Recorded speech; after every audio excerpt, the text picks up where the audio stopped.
Evening everyone. मेरा नाम है आशीष मनराल और आज मैं आप सबके सामने लेके आ रहा हूँ क्लास 10 ज्योग्राफी का chapter number 2 forest and wild life resources. तो देखो बेटा, इस चैप्टर को लेके ना हम सबके बीच में थोड़ा सा कंफ्यूजन हमेशा रहता है क्योंकि सीबीएसई ने इसका थोड़ा सा पोर्शन कट करवाया है, राइट। तो मैं भी आपको जो ये वीडियो है उसमें बस इतना ही पढ़ाऊंगा जितना आपके एग्जाम के लिए रिलेवेंट है। क्योंकि एनसीईआरटी में भी अगर आप देखोगे जो ओल्ड एनसीईआरटी है उसमें पूरा चैप्टर गिवन है, न्यू एनसीईआरटी में करेक्ट वाला गिवन है। तो अभी इसमें हम उतना कवर करेंगे जितना इतना आपके एग्जाम में आएगा, स्कूल में भी और बोर्ड में भी।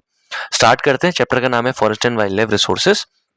तो सबसे पहले एक कोट से स्टार्ट करते हैं और वो कोट ये है, forest are the green lungs of our land and wild life is heritage of our future. मतलब फॉरेस्ट हमारे लंग्स है और वाइल्ड लाइफ हमारी भविष्य की धरोहर है। चलिए अब मेन चैप्टर पर आते हैं। सबसे पहले थोड़ा सा एनसीईआरटी में जो किताबी बातें लिखी गई हैं, जहां इंपॉर्टेंट होगा मैं आपको बता दूंगा, इसको क्वेश्चन मार्क कर लो, ये इंपॉर्टेंट एग्जाम के लिए। सबसे पहली चीज ये देखो बेटा, इंडिया में बहुत ज्यादा rich variety of forest and wild life है। बहुत अलग अलग टाइप के फॉरेस्ट और अलग अलग टाइप की वाइल्ड लाइफ है। फिर forest and wild life are important natural resources. क्यों इंपॉर्टेंट है फॉरेस्ट एंड वाइल्ड लाइफ? क्योंकि हमें गुड्स एंड सर्विसेज देते हैं और हमारी इकोलॉजी के बैलेंस को बना के रखते हैं। तीसरी चीज, फॉरेस्ट एंड वाइल्ड लाइफ अगर मैं तुमसे बोलूं, ये जो रिसोर्सेज है ये रिन्यूएबल है, मतलब दोबारा जनरेट हो जाएंगे फॉरेस्ट में जो ट्रीज वगैरह है। पर अगर ये डैमेज हो जाएंगे, अगर इनका लॉस हो जाएगा तो कई 100 साल लग जाएंगे ना इनको दोबारा बनने में। अच्छा, ये रिसोर्सेज अनइवनली डिस्ट्रीब्यूटेड है। कहीं पे हमारे पास फॉरेस्ट के रिसोर्सेज बहुत ज्यादा है और कहीं पे फॉरेस्ट के रिसोर्सेज बहुत ज्यादा कम है। राजस्थान में फॉरेस्ट के रिसोर्सेज बहुत ज्यादा कम है, वहीं नॉर्थ ईस्ट में फॉरेस्ट के रिसोर्सेज बहुत ज्यादा है। और अगर लगातार प्रेशर इन पे पॉपुलेशन का आता रहा तो इनकी ग्रोथ और इकोनॉमिक डेवलपमेंट एक बार को रुक जाएगा। अगला आते हैं बेटा, what do you understand by biodiversity? तो बेटा बायोडायवर्सिटी का मतलब होता है the variety and variability of life on earth, कि लाइफ अर्थ पे कितनी वैरायटी की है और कितने वेरिएशन की है। अच्छा, इसके अंदर आपके 3 लेवल होते हैं। सबसे पहले आती है आपकी जेनेटिक डाइवर्सिटी। बायोडायवर्सिटी अगर मैं आपको बोलूं, इसकी आसान डेफिनेशन एक बार याद कर लो, अगर कई बार आता है एग्जाम में, ये इंपॉर्टेंट है बेटा। What do you understand by biodiversity? तो बायोडायवर्सिटी का मतलब होता है the variety of living organism found in the earth. कितनी वैरायटी के हमें लिविंग ऑर्गेनिज्म अर्थ के अंदर देखने को मिल रहे हैं उसे हम बायोडायवर्सिटी कहेंगे। इसमें 3 लेवल हमें देखने को मिलते हैं। सबसे पहले हमें जेनेटिक डाइवर्सिटी देखने को मिलती है। जेनेटिक का मतलब है जेनेटिक्स के अंदर हमें वेरिएशन देखने को मिलती है स्पीसीज में। अगली हमें स्पीसीज डाइवर्सिटी देखने को मिलती है कि कैसे स्पीसीज वेरी कर रहे हैं। जैसे फॉर एग्जांपल हमें प्लांट देखने को मिलेगा, एनिमल देखने को मिलेगा, माइक्रोऑर्गेनिज्म देखने को मिलेगा। और तीसरी है हमारी इकोसिस्टम डाइवर्सिटी। तो ये तुम्हारी जो डाइवर्सिटी होती है वो तुम्हारी इकोसिस्टम, मतलब कैसे एनवायरनमेंट में रहता है। तुम्हारा फॉरेस्ट हो गया, ग्रासलैंड हो गया, डेजर्ट हो गया, वेटलैंड हो गया और माउंटेन हो गया। यहाँ फिलहाल इसमें डेफिनेशन बहुत ज्यादा इंपॉर्टेंट है, ठीक है। अब थोड़ा सा देखते हैं importance of forest and wild life. सबसे पहले फॉरेस्ट एंड वाइल्ड लाइफ की इकोलॉजिकल इंपॉर्टेंस है, मतलब हमारी इकोलॉजी में बैलेंस बना के रखती है, हमारे क्लाइमेट को रेगुलेट करने का हेल्प करती है। अगर आता है ना वाई इज या why are forest and wild life important for us, answer लिखोगे। सबसे पहले इकोलॉजिकल इंपॉर्टेंस क्या है? हमारी इकोलॉजी में बैलेंस बना के रखती है, हमारे क्लाइमेट को रेगुलेट करती है, सॉइल के इरोजन को प्रिवेंट करती है। अगर घास फूस और ये पेड़ पौधे नहीं होंगे तो मिट्टी उड़ जाएगी पूरी, और फ्लड्स वगैरह जो आता है उसको चेक करने का काम करती है। इकोनॉमी में क्या इंपॉर्टेंस है बेटा? हमें टिम्बर देती है, हमें फ्यूल देती है, फॉडर देगी, फ्रूट देगी, फाइबर देगी, हमें मेडिसिनल प्लांट्स वगैरह देती है और इंपॉर्टेंट फॉरेस्ट प्रोडक्ट देती है, इसलिए हमारी इकोनॉमी में इंपॉर्टेंट है। सोसाइटी में क्या इंपॉर्टेंट है बेटा? सोसाइटी में ना कई बार जो आपके थोड़े ट्राइबल लोग होते हैं उनके लाइवलीहुड के लिए बहुत ज़्यादा डिपेंडेंट है। गांव देहात में लोग बहुत ज़्यादा डिपेंडेंट होते हैं फॉरेस्ट फायर पे, फॉरेस्ट वर्क पे, ठीक है। स्पेशली ट्राइबल एरियाज में जो तुम्हारे लोग रह रहे हैं फॉरेस्ट के अराउंड, उन लोगों के लिए बहुत ज़्यादा इंपॉर्टेंट है। अब वाइल्ड लाइफ की क्या इंपॉर्टेंस है बेटा? साथ के साथ वाइल्ड लाइफ तुम्हारे लिए बहुत ज़्यादा इंपॉर्टेंट है क्योंकि इन्वायरमेंट में, इकोलॉजी में बैलेंस बना के रखते हैं, ठीक है। अगर वाइल्ड लाइफ नहीं होगी तो एनवायरनमेंट में बैलेंस नहीं रहेगा। अगर मान लो सारे शेर नहीं होंगे तो डियर है ना, या जो घास खाने वाले जानवर है उनकी संख्या इतनी ज्यादा बढ़ जाएगी कि क्या पूरे फॉरेस्ट ही खत्म हो जाएंगे। वहीं अगर डियर या घास खाने वाले जानवर नहीं होंगे तो शेर जो होंगे वो अपने आप एक्सटिंक्ट हो जाएंगे, ठीक है। साथ के साथ नेशन में क्या इंपॉर्टेंस है बेटा? फॉरेस्ट एंड वाइल्ड लाइफ हमारे नेशन की वेल्थ है और हमारे नेशन की हेरिटेज का बहुत इंपॉर्टेंट पार्ट है, ठीक। अब इसमें याद रखना, इंडिया में 17 मेगा डाइवर्सिटीज है कंट्री में ऑफ द वर्ल्ड, और ये इंपॉर्टेंट है, पूरे वर्ल्ड की 8% जो स्पीशीज है वो इंडिया में। वेस्टर्न घाट और नॉर्थ ईस्ट में सबसे ज्यादा बायोडाइवर्सिटी के हॉटस्पॉट है, ये कई बार वन मार्कर में पूछ लिया गया, ठीक है। की पॉइंट, सबसे पहला, फॉरेस्ट एंड वाइल्ड लाइफ जो तुम्हारे है ना बहुत ज्यादा एसेंशियल है, बहुत ज्यादा इंपॉर्टेंट है लाइफ के लिए, ठीक है। क्यों? क्योंकि हमें गुड्स एंड सर्विसेज देते हैं। इनका कंजर्वेशन हमारे लिए बहुत ज्यादा जरूरी है, क्योंकि अगर हम इन्हें कंजर्व नहीं करेंगे तो फ्यूचर जनरेशन के लिए बच के नहीं रहेगा। इसलिए सस्टेनेबल यूज़ मतलब बहुत ढंग का यूज़ इनका, ठीक है? आगे के लिए बहुत ज़्यादा ज़रूरी है इनको कंज़र्व करने के लिए। इसकी ट्रिक देख लो, अगर कभी आता है क्वेश्चन एग्ज़ाम में, why are forest and wild life important for us? तो इसकी जो ट्रिक होगी वही होगी ecology, economic, social, wild life, national heritage मतलब एनवायरनमेंट को बचाने के लिए, हमारी इकोनॉमी के लिए, हमारी सोसाइटी के लिए, मैंने तुम्हें बता दिया अगेन वाइल्ड लाइफ के लिए, नेशन के लिए और हेरिटेज के लिए। ठीक है? चलो, अब थोड़ा-सा आगे बढ़ते हैं, राइट? तुम्हारा जो क्वेश्चन आता है कि राइट द कॉजेस की फॉरेस्ट क्यों खत्म हो रहे हैं, फ्लोरा एंड फौना क्यों खत्म हो रहा है, ये भी तुम्हारा इंपॉर्टेंट क्वेश्चन है। ठीक है, पहले तुम्हारा सबसे पहले कई बार तुम्हारे कंबाइन क्वेश्चन आ जाते हैं, कई बार तुमसे पूछा जाता है कि फॉरेस्ट क्यों इंपॉर्टेंट है, मैंने तुम्हें बता दिया। एक क्वेश्चन तुम्हारा बोर्ड में ये बनता है। एक तुम्हारा जो क्वेश्चन बनेगा वो ये बनेगा कि तुम्हारे जो फॉरेस्ट है वो क्यों खत्म हो रहे हैं। सबसे पहला देखो, जो तुम्हारा लगातार डिप्रेशन, जो तुम्हारे लगातार खत्म हो रहे हैं फॉरेस्ट एंड वाइल्ड लाइफ, ये तुम्हारे एक बहुत सीरियस कंसर्न का मैटर है। ठीक है, और इसके पीछे के मैं तुम्हें मेन कॉजेस बताने जा रहा हूँ। सबसे अगर मैं आपको पहला एक कॉज बताऊं तो वो है डिफॉरेस्टेशन। अब डिफॉरेस्टेशन क्या होता है, ये कई बार तुमसे पूछा जाता है, what do you understand by deforestation? तो अगर मैं लार्ज स्केल पे फॉरेस्ट एरिया को क्लियर कर रहा हूं, अगर मैं लार्ज स्केल पे जंगलों को काट रहा हूं एग्रीकल्चर के लिए, इंडस्ट्री के लिए, माइनिंग के लिए, रोड के लिए, डैम बनाने के लिए, उसे मैं कहूंगा डिफॉरेस्टेशन कर रहा हूं। तो एक कारण तुम्हारा क्या होता है फॉरेस्ट के रिप्लीट होने का, फॉरेस्ट के खत्म होने का, डिफॉरेस्टेशन। दूसरा तुम्हारा रीजन निकल के आता है ओवर एक्सप्लॉयटेशन। ओवर एक्सप्लॉयटेशन का मतलब होता है अगर मैं एक्सेसिव, अगर मैं बहुत ज्यादा हंटिंग कर रहा हूँ, बहुत ज्यादा पोचिंग कर रहा हूँ, ठीक है, बहुत ज़्यादा जानवरों को मार रहा हूँ, बहुत ज़्यादा जानवरों की तस्करी कर रहा हूँ, बेच रहा हूँ, लॉगिंग लकड़ियाँ काट रहा हूँ, या बहुत ज़्यादा गाय भैंसों को चरा रहा हूँ, ग्रेस करवा रहा हूँ, उसकी वजह से भी तुम्हारे फॉरेस्ट खत्म होते हैं। तीसरा तुम्हारा रीजन निकल के आता है शिफ्टिंग कल्टीवेशन। शिफ्टिंग कल्टीवेशन का मतलब होता है अगर मैं फॉरेस्ट को क्या कर रहा हूँ, बार बार क्लियर कर रहा हूँ, बार बार काट रहा हूँ, उसे बार बार जला रहा हूँ, ठीक है, और कुछ सालों तक ऐसा ही करता रह रहा हूँ, तो शिफ्टिंग कल्टीवेशन भी तुम्हारा एक रीजन निकल के आता है। और चौथा रीजन है फॉरेस्ट फायर। कई बार तुम देखते होंगे कि जंगल में या तो नेचुरली या इंसानों द्वारा आग लग जाती है, जिससे बहुत ज्यादा बड़े नंबर में तुम्हारे ट्रीज और एनिमल क्या होते हैं, डिस्ट्रॉय हो जाते हैं। तो ये भी एक रीजन दोबारा निकल के आता है। चलिए, अगला तुम्हारा जो निकल के आ रहा है बेटा, माइनिंग एंड इंडस्ट्रियलाइजेशन। मैं तुम्हें कॉजेज बता रहा हूँ बेटा, ये जो कॉजेज हैं तुम 5-6 लिख दोगे ना एग्जाम में, उतना सफिशिएंट है तुम्हारे लिए, तुम्हें एग्जाम में टीचर नंबर दे देगा पूरे। ठीक है, हालांकि ये सारे इंपॉर्टेंट है। अगला तुम्हारा निकल के आ रहा है माइनिंग एंड इंडस्ट्रियलाइजेशन, मतलब हम अगर कहीं पे माइनिंग, खुदाई वगैरह कर रहे हैं, क्वेरिंग वगैरह कर रहे हैं, इंडस्ट्री वगैरह बन रही है कहीं पे ना, तो उसकी वजह से भी कई बार तुम्हारे जो जानवर वगैरह होते हैं उनको अपने हैबिटेट क्या लॉस हो जाता है, जंगल वगैरह कट जाता है। अगला तुम्हारे रीजन निकल के आता है पॉल्यूशन। कई बार हवा, पानी, सॉइल जब पोल्यूट हो जाती है उसकी वजह से भी प्लांट और एनिमल की हेल्थ जो होती है इफेक्ट हो जाती है। अगला तुम्हारा निकल के आता है इन्वेजिव एलियन स्पीसीज। अच्छा, ये तुम्हारा थोड़ा सा ट्रिकी है। इसका मतलब क्या होता है, ये तुम्हारी ना वो प्रजाति है, वो स्पीसीज है जो क्या करती है, पूरे इकोसिस्टम का बैलेंस बिगाड़ देती है और जो नेटिव स्पीसीज होती है उसको थ्रेटन कर देती है। फॉर एग्जाम्पल मान लो तुम्हारे यहाँ कोई XYZ जानवर रह रहा है, तो वो तुम्हारे वहीं बिलोंग करता है। और अगर कोई XYZ जानवर क्या कहीं और से आ जाए जो वहां उस इकोसिस्टम का नहीं है, और आके क्या करे, जो तुम्हारे वहाँ का जानवर है उसकी पॉपुलेशन को डिस्टर्ब कर दो, उसे मैं कहूंगा इन्वेड कर लिया, इन्वेजन कर लिया एलियन स्पीशीज ने। ठीक है, तो ये भी कई बार इकोलॉजी को डिस्टर्ब कर देता है। अगला तुम्हारा निकल के आता है बेटा क्लाइमेट चेंज। अब क्लाइमेट चेंज का मतलब क्या है, टेम्परेचर जैसे जैसे बढ़ता जा रहा है, जैसे रेनफॉल का पैटर्न चेंज हो रहा है, वैसे वैसे फॉरेस्ट और वाइल्ड लाइफ में भी हमें चेंजेस देखने को मिल रहे हैं।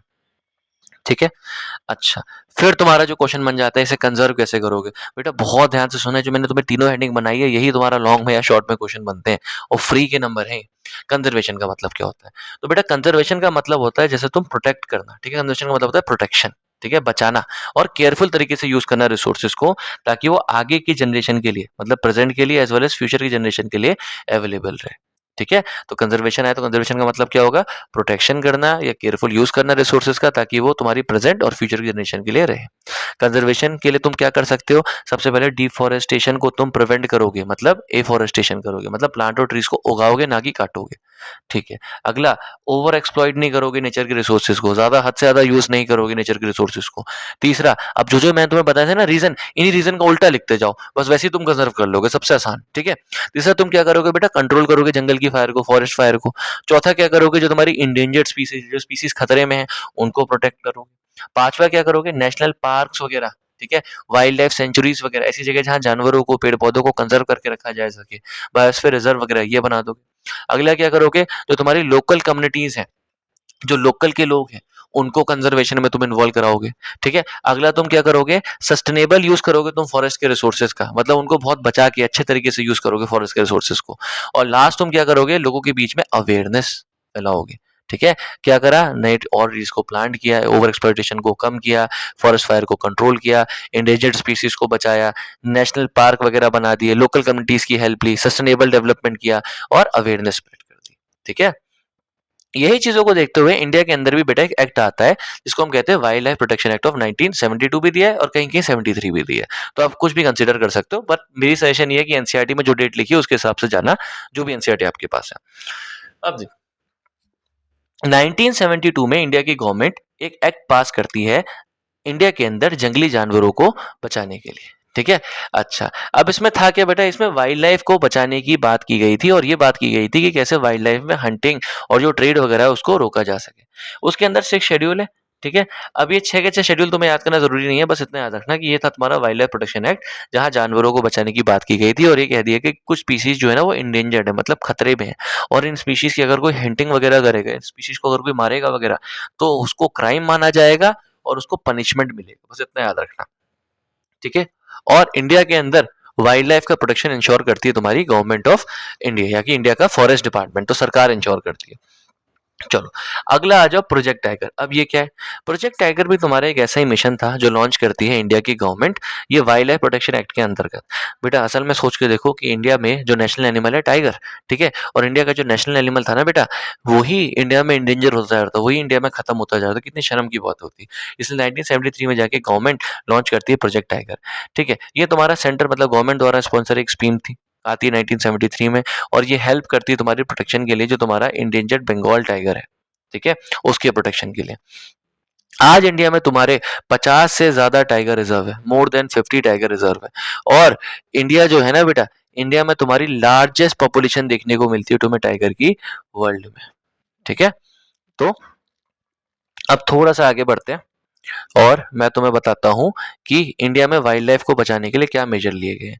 ये भी एक अगेन इंपॉर्टेंट क्वेश्चन है, इसको भी नोट कर लो, ये भी बहुत ज्यादा इंपॉर्टेंट है, क्योंकि तुमसे एग्जाम में ऐसे ही पूछ लेगा वो कि what steps is government taking, या क्या स्टेप लिया है सरकार ने, क्या स्टेप तुम लोगे उसमें पूरा एफोरेस्टेशन और ये सब आएगा। ठीक है, फॉरेस्ट फायर कंट्रोल करोगे, क्या स्टेप गवर्नमेंट ने लिए या इंडिया में मेजर लिए गए उसमें ये वाला आएगा, तो कंफ्यूज मत होना। ठीक है, तो इंडिया में क्या मेजर लिया गया, तो इंडिया में सबसे पहले जो मेजर लिया गया है वो ये है कि नेशनल पार्क्स वगैरह बनाए गए हैं, तो कई एरिया सेटअप किए गए इंडिया में, कई वाइल्ड लाइफ पार्क वगैरह बनाए गए, तुमने जिम कॉर्बेट का नाम सुना होगा, काजीरंगा का नाम सुना होगा, गिर का नाम सुना होगा, तो ऐसे नेशनल पार्क बना दिए गए हैं जहां जानवरों को प्रोटेक्ट करके रखा जाता है। सेम तुम्हारी बायोस्फीयर रिजर्व, ठीक है, ये याद रखना, तो बायोस्फीयर रिजर्व तुम्हारे वो एरिया होते हैं, या सही तुम्हारा आता है अगला वाइल्ड लाइफ सेंचुरी, सॉरी, ठीक है, तो वाइल्ड लाइफ सेंचुरी क्या होता है, ये तुम्हारे वो एरिया होते हैं जहाँ पे हंटिंग या जानवरों को पकड़ना या एनिमल को डिस्टर्ब करना ये बिल्कुल ही बंद होता है, जैसे तुम्हारा भरतपुर है। ठीक है, तो ये तुम्हारी वाइल्ड लाइफ सेंचुरी होती है। अगला अगला आता है तुम्हारा बेटा बायोस्फीयर रिजर्व, ये तुम्हारा वो बहुत बड़ा एरिया होता है जहाँ पे हमें बफर देखने को मिलता है, एक बीच का ट्रांजिशन जोन देखने को मिलता है, तुम्हारा नीलगिरी और नंदा देवी। ठीक है, अब अगर थोड़ा कंफ्यूज हो बस ये लिख देना कि हमारी इंडिया की government national park, wild life sanctuary और बायोस्फीयर रिजर्व बनाती है। ठीक है, गवर्नमेंट जानवरों को बचाने के लिए। अगला आ जाओ, क्लोज सीजन। ठीक है, अगला क्या होता है क्लोज सीजन, क्लोज सीजन का मतलब होता है कि कई तुम्हारे एनिमल वगैरह जो हैं उनको उनके ब्रीडिंग सीजन के दौरान हंट करने से मना कर दिया जाता है। गवर्नमेंट ये भी करती है कि जब ये ब्रीड कर रहे हैं, जब ये नए बच्चों को जन्म दे रहे हैं, इस समय पे इन्हें हंट मत करो। अगला पूरा हंटिंग में ही बैन कर देती है गवर्नमेंट, है ना, हंटिंग के दौरान क्या कहती है कि अब गवर्नमेंट क्या कहती है, हंटिंग के दौरान बैन लगा देती है, राइट, जिससे क्या जानवरों की क्वांटिटी कम ना हो। अगला तुम्हारा आता है एनवायरमेंटल लॉज, गवर्नमेंट ने काफी सारे लॉज वगैरह लाए हैं भाई, जैसे मैं तुम्हें वाइल्ड लाइफ प्रोटेक्शन एक्ट बताया, वो तुम्हें मैंने क्या बताया, ये टाइगर को बचाने के लिए सेव द टाइगर इनिशिएटिव जो था तुम्हारा। ठीक है, साथ के साथ तुम्हारा फॉरेस्ट कंजर्वेशन एक्ट आ गया, राइट, तो ये सारा तुम्हारा आ जाएगा। अब बायोस्फीयर रिजर्व क्या होता है, बायोस्फीयर रिजर्व अगर मैं तुम्हें बताऊं बेटा, तो ये तुम्हारे वो एरिया होते हैं जो गवर्नमेंट सेटअप करती है जानवरों को कंजर्व करने के लिए, वाइल्ड लाइफ को कंजर्व करने के लिए। ठीक है, अच्छा, ये भी तुम्हारा 3 एरिया में डिवाइडेड होता है। पहला तुम्हारा आता है कोर जोन, जो तुम्हारा स्ट्रिक्टली प्रोटेक्टेड एरिया होता है, मतलब यहाँ तो बहुत ज्यादा टफ प्रोटेक्शन होता है। अगला बफर जोन आता है, बफर जोन में तुम्हारा रिसर्च और एजुकेशन वगैरह अलाउ करते हैं। और अगला तुम्हारा इसमें आता है ट्रांजेक्शन जोन, जिसमें ह्यूमन एक्टिविटीज अलाउ होती है। ठीक है, अब देखो, फिर तुम्हारी दो टाइप की कंजर्वेशन होती है, इन सीटू और एक एक्सीटू। ये देखो, ये इंपॉर्टेंट है। इन सीटू का मतलब होता है जो जानवर जहां है ना उसको वहीं प्रोटेक्ट करना, अगर कोई जंगल में रहता है जानवर तो उसको जंगल के अंदर ही प्रोटेक्ट करना। और एक्सीटू कंजर्वेशन का मतलब होता है जानवर को आर्टिफिशियल हैबिटेट में, जैसे कोई एग्जांपल जू वगैरह में ले आओ, गार्डन वगैरह में ले आओ, ठीक है, और वहां जाके उसको प्रोटेक्ट करना, राइट। फिर बेटा ये तुम्हारा एक और इम्पोर्टेंट आ गया। ये तुम्हारा इम्पोर्टेंट क्या आ गया, तुमसे पूछेगा टाइप्स ऑफ फॉरेस्ट बताओ। तो ये तुम्हारा एक इम्पोर्टेंट क्वेश्चन है, ध्यान से देखना। तो 3 टाइप ऑफ फॉरेस्ट होते हैं बेटा तुम्हारे, पहले रिजर्व फॉरेस्ट, प्रोटेक्टेड फॉरेस्ट और अनक्लास्ड फॉरेस्ट। और ये तुम्हारे रिजर्व्ड और जो तुम्हारे प्रोटेक्टेड फॉरेस्ट होते हैं, इन दोनों को ही तुम कहते हो परमानेंट फॉरेस्ट। पहले देखते हैं रिजर्व फॉरेस्ट क्या होते हैं, ठीक है। तो ये तुम्हारे वो फॉरेस्ट होते हैं जो कि गवर्नमेंट की प्रॉपर्टी होती है, और इसमें लोगों का, पहली बात गवर्नमेंट की प्रॉपर्टी है, लोगों का कोई भी राइट नहीं होता है। अगला, गवर्नमेंट के पास कंप्लीट कंट्रोल होता है, पूरा पूरा कंट्रोल होता है इन फॉरेस्ट का, ठीक है। और ये फॉरेस्ट के बारे में इंडिया का एक एक्ट है, कानून था इंडिया में, इंडियन फॉरेस्ट एक्ट 1927, उसके अंदर मेंशन है, ठीक है। और ये जो तुम्हारे फॉरेस्ट होते हैं, इनको किसी भी पर्पस के लिए यूज नहीं कर सकते, कुछ भी काम इनमें नहीं कर पाओगे बिना गवर्नमेंट के परमिशन के। ज्यादातर इंडिया में जो फॉरेस्ट है वो रिजर्व फॉरेस्ट के अंदर आता है, इसलिए तुम देखते हो अगर कोई पेड़ काट रहा है, कोई जानवर को मार रहा है, तो उसके अगेंस्ट केस हो जाता है, क्राइम हो जाता है। रिजर्व फॉरेस्ट समझ में आ गया। अगला तुम्हारा आता है प्रोटेक्टेड फॉरेस्ट। ये क्या होता है बेटा, ये फॉरेस्ट भी गवर्नमेंट की प्रॉपर्टी है, बट इसमें कुछ राइट लोगों को दे दिए जाते हैं। फॉर एग्जाम्पल, अगर उन्हें गाय भैंस वगैरह चरानी है, फ्यूल के लिए वुड वगैरह इकट्ठा करना है, फॉरेस्ट के लिए, फॉरेस्ट से फ्रूट्स वगैरह इकट्ठा करने हैं, तो वो अलाउ कर देते हैं, इतना होता है इसमें। ये फॉरेस्ट भी अगर मैं तुमसे बोलूं तो government of India forest act जो है ना तुम्हारा, उसके अंदर 1927 का है, उसके अंदर मेंशन्ड है, ठीक है। तो इसमें गवर्नमेंट हालांकि रेगुलेट कर सकती है कि कितने अमाउंट में तुम्हें क्या हंटिंग गैदरिंग करनी है, कितने अमाउंट में तुम्हें गैदरिंग गेजिंग करनी है, ठीक है। तो जो हिल वगैरह के जो फॉरेस्ट है, जो पहाड़ वगैरह में जंगल होते हैं ना, वहां अलाउ कर दिया जाता है उनको, थोड़ा बहुत लकड़ी वगैरह ले लो, है ना, गाय भैंस वगैरह चला लो, इतना अलाउ होता है। अगला आता है तुम्हारा अनक्लास फॉरेस्ट। तो बेटा ये वो फॉरेस्ट होते हैं जो कहीं भी नोटिफाइड नहीं है, किसी भी चीज के अंदर मेंशन नहीं है। मतलब ये जो तुम्हारा एक्ट था ना, जिसके अंदर तुम्हारे सारे जंगल वगैरह आते हैं, ये तुम्हारे वाले फॉरेस्ट होते हैं अनक्लास फॉरेस्ट, जो उसके अंदर नहीं आते हैं। इसको प्राइवेट पर्सन, मतलब लोगों की खुद की प्रॉपर्टी भी हो सकती है, गवर्नमेंट के अंदर भी आ सकता है। और कई बार जब प्राइवेट है तो गवर्नमेंट का इनके ऊपर कोई कंट्रोल नहीं होता है, और ये तुम्हारे हल्के हल्के खत्म होते जा रहे हैं, क्योंकि इसमें या तो लोग एग्रीकल्चर कर ले रहे हैं, जब लोगों का है तो लोग क्या कहते हैं, जंगल बनाने से अच्छा है इसमें मैं खेती कर लूँ, या इसमें कुछ सेटलमेंट कर लूँ, इंडस्ट्री डाल दूँ, फैक्ट्री डाल दूँ। एग्जाम्पल, कई गाँव वगैरह के फॉरेस्ट तुम्हें देखने को मिलते हैं, कई बार किसी की बहुत बड़ी जमीन होती है, उसमें जंगल टाइप का उग जाता है, तो वो तुम्हारा अनक्लास फॉरेस्ट में है, क्योंकि इसका सरकार के पास कोई रिकॉर्ड नहीं है, ठीक है। चलो, अब ये तुम्हारे लिए इंपॉर्टेंट नहीं है, ठीक है, अभी के लिए। अभी तुम थोड़ा आ जाओ importance of forest and wild life. तो ये देख लो कि फॉरेस्ट और वाइल्ड लाइफ हमारे लिए क्यों इंपॉर्टेंट है, ये तुम्हारे पास क्वेश्चन आता है ना। तो देखो, सबसे पहले इंपॉर्टेंस अगर मैं तुम्हें बताऊं फॉरेस्ट और वाइल्ड लाइफ की, हमें ऑक्सीजन वगैरह देती है, हमारी इकोलॉजी का बैलेंस बना के रखती है, क्लाइमेट को मेंटेन करती है, रेनफॉल को मेंटेन करती है, सॉइल इरोजन को प्रिवेंट करती है, और फ्लड्स को रेगुलर चेक करती है। साथ के साथ हैबिटेट, रहने का ठिकाना देती है बहुत ज्यादा variety of plant and animals को, और टिम्बर वगैरह हो गया, या लकड़ी वगैरह, फ्यूल वुड हो गया, पौधर हो गया, फ्रूट हो गया, मेडिसिन हो गया, ये सब प्रोवाइड करने का काम करती है, इसलिए इंपॉर्टेंट है। फिर जो लाइवलीहुड है ना, जो रहने के लिए, क्या गुजर बसर करने के लिए जो लोगों को थोड़ा बहुत रिक्वायरमेंट होती है, वो सब भी देते हैं, खासतौर पे जो ट्राइबल, जो कबीले वगैरह में रहने वाले लोग होते हैं उनको, ठीक है, आदिवासी टाइप के लोगों को।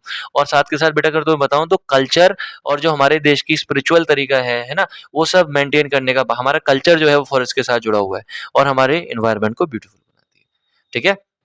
इकोसिस्टम में क्या रोल है वाइल्ड लाइफ का हमारे देश के, सबसे पहले नेचर का बैलेंस बना के रखती है, पॉलिनेशन में हेल्प करती है, जो तुम्हारी वाइल्ड लाइफ है ना, ये तुम्हारे सीड वगैरह क्या करती है, पॉलिनेट करती है, दूसरी जगह तक पहुंचाती है, इससे तुम्हारे नए पेड़ निकल के आते हैं, तुम्हारा पॉपुलेशन को कंट्रोल करती है, ठीक है। फॉर एग्जाम्पल, मान लो सारे टाइगर अगर मर जाएंगे तो क्या होगा, डियर का नंबर बढ़ जाएगा ना, डियर अगर बढ़ जाएगा, प्लांट खत्म हो जाएंगे, प्लांट ही खत्म हो जाएंगे तो हम लोग भी नहीं रह पाएंगे। डिकम्पोजिशन में हेल्प करती है, जो वाइल्ड लाइफ होते हैं जैसे मशरूम वगैरह डिकम्पोजर होते हैं, ठीक है, जो तुम्हारे गंदगी वगैरह तुम्हें दिखाई देती है उसे डिकम्पोज कर देते हैं, उसे गला देते हैं, गायब कर देते हैं नेचर से, ठीक है। फिर वही अगेन, इंडिया में फॉरेस्ट कंजर्वेशन के लिए क्या क्या हुआ है, ठीक है। जब तुम इंडिया में तुम लिख रहे हो लोगों के स्टेप, ठीक है, अभी गवर्नमेंट का तुमने इनिशिएटिव लिख दिया, जो लोगों के स्टेप लिखोगे तो उसमें क्या क्या लिखोगे वो एक बार देखना। इंडिया में सबसे पहले बेटा इंपॉर्टेंट एक चिपको मूवमेंट, ध्यान से देखना, ये उत्तराखंड में होता है, और 1970 में उत्तराखंड का जो गढ़वाल रीजन है वहां पे हुआ था।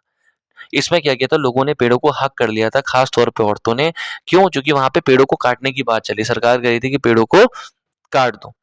और स्लोगन उस टाइम पे आया था, स्लोगन अगर लिख दोगे ना बहुत अच्छे तुम्हें नंबर मिलेंगे, याद हो जाता है, ठीक है, नहीं होगा कोई बात नहीं, आंसर पे फोकस करो। स्लोगन ये है, क्या है, जंगल के उपकार, मिट्टी पानी और बयार, ठीक है।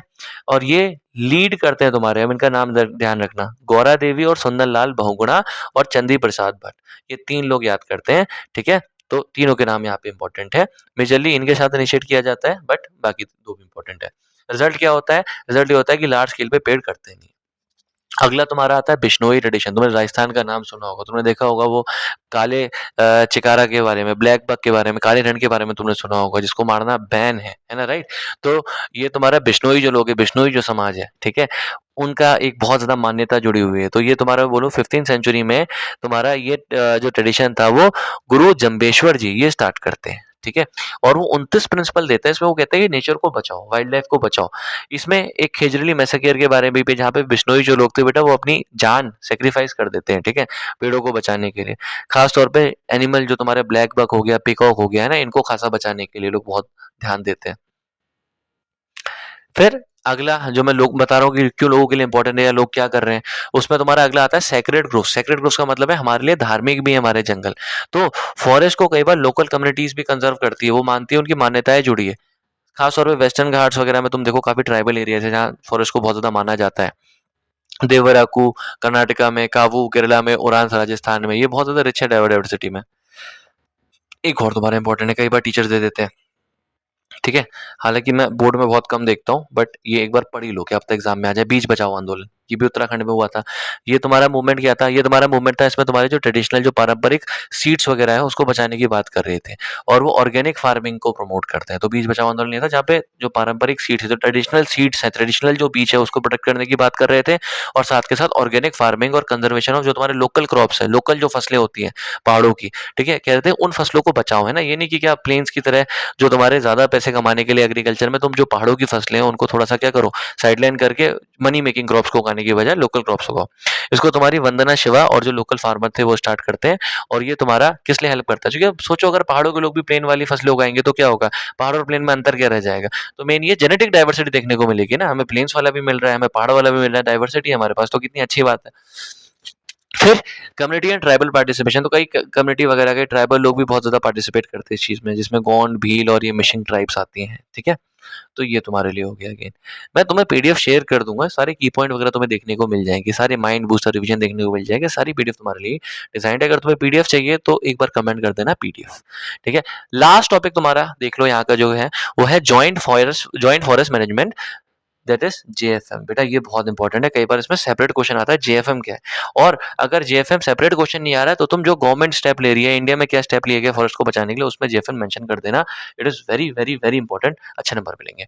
जेएफएम पहले फुल फॉर्म देख लो, जॉइंट फॉरेस्ट मैनेजमेंट। ये तुम्हारा एक पार्टनरशिप है, एक तरीके की पार्टनरशिप है, जिसमें जंगल का जो डिपार्टमेंट है, फॉरेस्ट डिपार्टमेंट है ना, वो जो लोकल कम्युनिटीज है, जो लोकल लोग रहते हैं वहां पे, उनके साथ मिलकर क्या करता है, फॉरेस्ट को बचाने की कोशिश करता है, ठीक है। अब असल में होता क्या है बेटा, असल में होता ये है, जो लोग जंगल में रहते हैं, जंगल के आसपास रहते हैं, वो पार्टिसिपेट करते हैं जेएफएम के अंदर, है ना। इसमें होता ये है कि जो लोग फॉरेस्ट में रह रहे हैं, फॉरेस्ट के आसपास रह रहे हैं, वो तुम्हारा पार्टिसिपेट कर रहे हैं फॉरेस्ट को प्रोटेक्ट करने के लिए, फॉरेस्ट के कंजर्वेशन के लिए। और इसमें होता है क्या कि विलेजर्स जो होते हैं ना, वो तुम्हारी कमिटीज बना लेते हैं, जिनको हम बोलते हैं जॉइंट फॉरेस्ट मैनेजमेंट कमिटीज। तो ये होता है जॉइंट फॉरेस्ट मैनेजमेंट में, कि जो जंगल के आसपास के लोग होते हैं वो फॉरेस्ट डिपार्टमेंट के साथ मिलते हैं और उनका फॉरेस्ट का कंजर्वेशन करने के लिए कमेटी बनाते हैं, इसको हम बोलते हैं जॉइंट फॉरेस्ट मैनेजमेंट कमेटी। और ये तुम्हारा हेल्प करते हैं फॉरेस्ट डिपार्टमेंट की जंगलों को बचाने के लिए। कैसे? या तो पेट्रोल करेंगे वहां पे, मतलब वहां पे क्या करेंगे, मतलब सर्वे वगैरह, लगातार सर्वे करता रहेंगे, लगभग लगातार पेट्रोल करते रहेंगे, घूमते रहेंगे, देखते रहेंगे क्या चल रहा है, नए प्लांट, नए ट्रीज वगैरह वहां पे क्या करेंगे, प्लांट करेंगे। इलीगल एक्टिविटीज अगर कुछ वहाँ पे हो रही होगी उसको देखेंगे एक बार। और इसके बदले में जो फॉरेस्ट डिपार्टमेंट होता है वो उनसे कहती है कि जो वहाँ पे लकड़ी वगैरह उग रही है या वहाँ पे फॉडर वगैरह उग रहा है उसका तुम कुछ शेयर रख लो, वो तुम यूज कर लो, ठीक है, ये अलाउ कर देती है।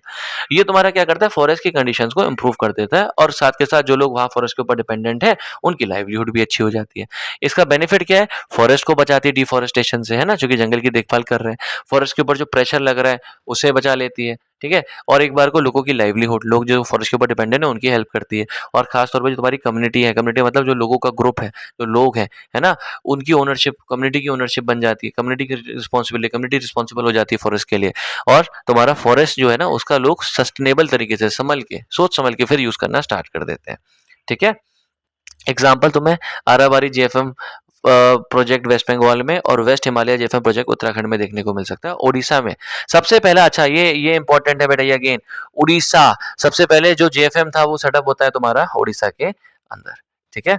ये अगेन तुम्हारा इंपॉर्टेंट है, ये तुम्हारे केस स्टडीज है एनसीईआरटी से, मैंने तुम्हें अगेन पहले बता ही दिए हैं, ठीक है। इसके अलावा और कुछ भी नहीं है। कुछ जो तुम्हारे क्वेश्चन जो बहुत ज़्यादा इंपॉर्टेंट है वो एक बार ध्यान से देख लो, क्या देखने को मिल रहा है। सबसे पहले तुम्हारा क्वेश्चन में तुम्हें अगेन जो बताया देखना वही क्वेश्चन रिपीट होंगे बोर्ड में बार-बार। क्या रीज़न है, कॉजेज़ क्या है फॉरेस्ट के, वाइल्ड लाइफ के या फ्लोरा एंड फौना के डिप्लीट होने के। फिर तुमसे पूछेंगे रिजर्व्ड और प्रोटेक्टेड फॉरेस्ट के बीच का डिफरेंस बताओ, अगेन बता दिया तुम्हें मैंने, ठीक है। फिर मैं तुम्हें अगला बताऊँगा what is the role of Chipko movement तुमसे पूछ लेंगे, चिपको मूवमेंट तुमने पढ़ लिया है। जीएफएम पूछ लेंगे तुमसे, सेक्रेड ग्रुप्स क्या होते हैं, ये तुम्हें अगेन बता दिया। कंजर्वेशन क्यों ज़रूरी है फॉरेस्ट और वाइल्ड लाइफ का तुम्हें बता दिया।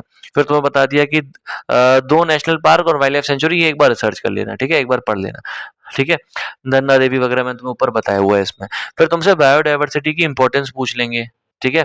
उसके बाद मैंने तुम्हें पूछ लिया फॉरेस्ट के फंक्शन, फॉरेस्ट क्या-क्या काम आते हैं बता दिया और फॉरेस्ट ये प्रोजेक्ट जो टाइगर था वो क्या होता है, बस, ठीक है? ये तुम्हारे इसी टाइप के क्वेश्चन बनते हैं इसमें से, बस लैंग्वेज थोड़ी बहुत 19-20 हो सकती है, चेंज हो सकती है एंड अगेन बाकी जो है मैं तुम्हें पीडीएफ के फॉर्म में प्रोवाइड कर दूँगा और इसी के साथ मैं ये मान के चल रहा हूँ कि ये जो चैप्टर है ये चैप्टर हम लोगों ने विद इन 30 मिनट्स मतलब 30 मिनट से भी कम है, मैं तो मान के चल रहा हूँ 25 मिनट्स अभी यहाँ पे हो रहे हैं, लगभग 25 मिनट के आसपास में हम लोगों ने ये चैप्टर कवर कर लिया है। सो congratulations for that. Do comment अगर आपको इस वीडियो की पीडीएफ चाहिए, ठीक है, तो मैं आपको पर्सनली भेजता हूँ, एक टेलीग्राम का ग्रुप बनाता हूँ फॉर दैट, ठीक है। और अगेन मैं तुम्हें अगेन बता रहा हूँ एनसीईआरटी पढ़ लो, पर एनसीईआरटी में बहुत ज्यादा 19-20 रहता है कई बार, इतना देखो, इसी को हार्ड एंड फास्ट पढ़ो। हाँ, 1 मार्कर थोड़े बहुत देख लेना, हालांकि ज्यादातर इसमें से कवर हो जाएंगे, ठीक है। और इसी में से आंसर राइटिंग की प्रैक्टिस कर लो, इसके बाहर पेपर बोर्ड में भी नहीं बनता है, लगभग इतने ही, ये रिपीटेड ही क्वेश्चन है, शायद ये एक आधा थोड़ा 19-20 होगा, बाकी सारा यही रहता है, ठीक है। तो thank you so much, I will see you now in next video, अगले सब्जेक्ट की वीडियो के साथ मिलते हैं किसी अगले चैप्टर के साथ, तब तक टेक केयर।